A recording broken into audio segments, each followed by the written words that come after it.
Hi everyone, and welcome muli sa another episode ng Aling Oday's Kitchen. Gagawa tayo ngayon ng Donya Aurora. And here are the following ingredients.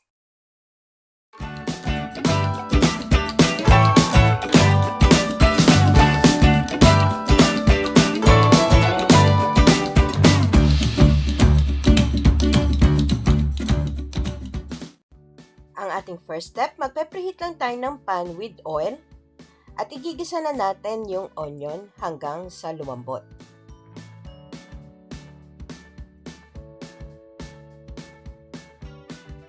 At kung malambot na yung ating onion, pwede na natin i-add yung 4 cloves of garlic. At continue lang natin ng pag-saute hanggang sa lumabas yung aroma ng garlic.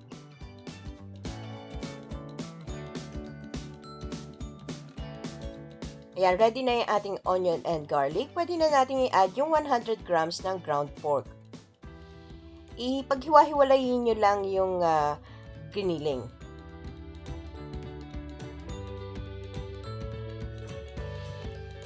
And continue lang natin ang paggisa hanggang sa maging golden brown yung ating pork.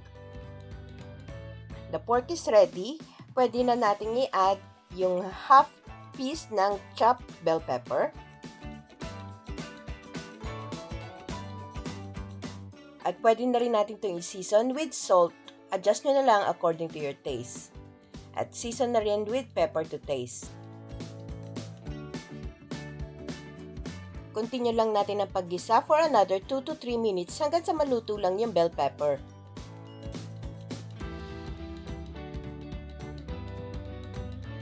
Yung pork filling is ready. Pwede na natin itong i-remove from the heat and set aside hanggang mag-cool down.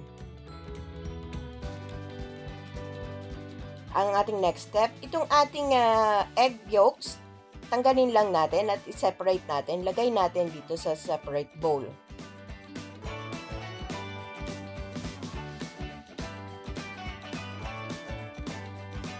Ayan, natapos na natin yung egg yolks, imamash natin to. Durugin natin maigi.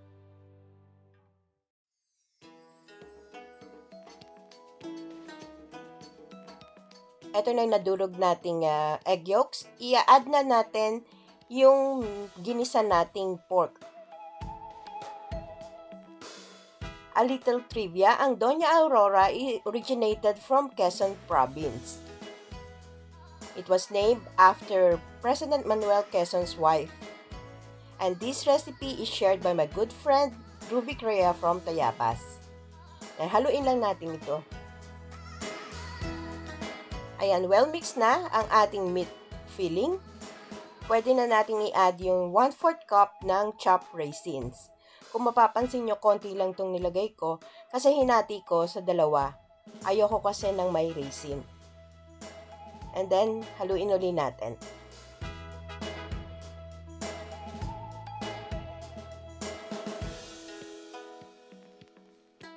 And then, this one is ready. Ito na yung ating egg whites. Mag-scoop lang tayo ng ating meat mixture dito sa hole ng ating egg whites. Make sure na ipapak nyo maigi. Diinan nyo para siksik yung ating filling. Yan, iset aside lang natin. Gawa pa tayo ng isa. Yan, damihan nyo na lang yung filling. And after this, we'll set aside at continue lang natin ang procedure. Ito na yung natapos kong eggs at mag-proceed na tayo sa ating next step. Mag-preheat lang tayo ng oil for frying at itong egg, i-beat lang natin. Yung natapos nating egg, i-dip natin dito sa beaten egg.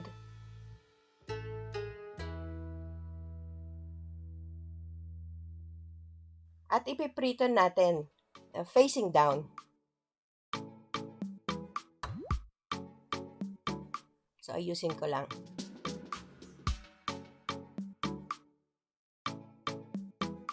At pagka ganitong brown na, baliktarin nyo lang.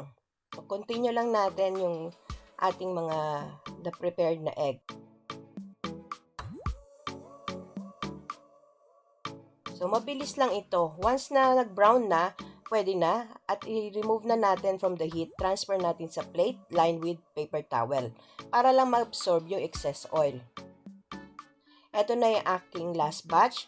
Meron akong natirang meat mixture. Nag-add lang ako ng 1 beaten egg. Gagawin kong torta or omelette. Ito na yung ating leftover na torta. Ito na ang ating quick and easy Donya Aurora recipe. Best served with ketchup or sweet chili sauce. Sana magustuhan nyo itong recipe na ito and share it with your friends. Don't forget to give us a thumbs up and subscribe to my channel. Ako po si Aling Oday. Magkita-kita ulit tayo sa aking susunod na video. Salamat! Bye! Please follow me on my Facebook page, Twitter, and Instagram.